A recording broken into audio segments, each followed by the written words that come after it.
ආයිබෝවන් යාළුවනේ. අද මම ඔයාලව එක්කගෙන යන්නේ ලංකාවේ තියෙන සුන්දරම වගේම ඓතිහාසික අතින් ගොඩක් වැදගත් තැනකට. ඒ තමයි දකුණු ලක ගාල්ලකොටුවේ ඉතිහාසය ගැන කතා කළොත් මේක මුලින්ම 1588 දී පෘතුගීසීන් විසින් තමයි ඉදි කරේ.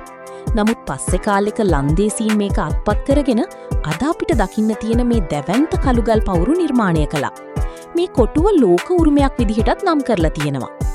ඔයාලා දන්නවද මේ කොටු පවුර වටේටම ආරක්ෂිත පවුරු 14ක් තියෙනවා.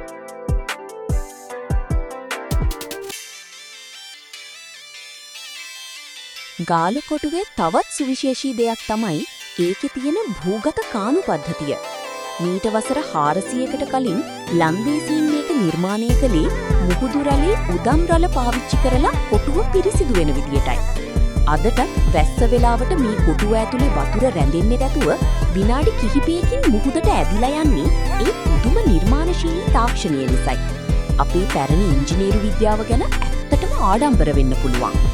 කොටුබැම්මේ කෙළවරක තියෙන කොඩිගල ෆ්ලෑග් රොක් කියන තැනට අද සංචාරකයෝ එන්නේ හිරු බැසේ යනවා බලන්න වුණාට අතීතයේදී මේක පාවිච්චි කළේ නැව්වලට සංඥා නිකුත් කරන්නයි.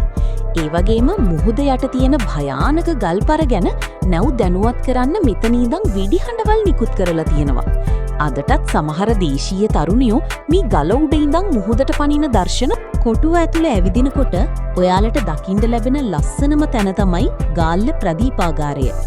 අඩි 87ක් උස මේ සුදු පාට මන්දිරය මුහුදායිනේ තේජවන්ත විදිහට තියෙනවා. ඔයාලා දන්නවාද ගාලු කොටුවට ඇතුළු වෙන්න තියෙන පරණ දොරටුව ගැන?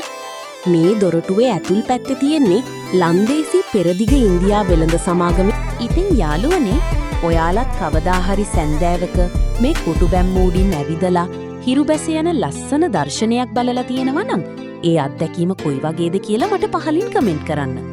මගේ මේ වීඩියෝ එකට කැමති නම් ලයික් එකක් දාලා යාළුවෝ අතර ෂෙයා කරන්නත් අමතක කරන්න එපා. අපි තවත් ලස්සන ට්‍රැවල් වීඩියෝ එකකින් ඉක්මනින්ම හමු වෙමු. හැමෝටම සුබ දවසක්.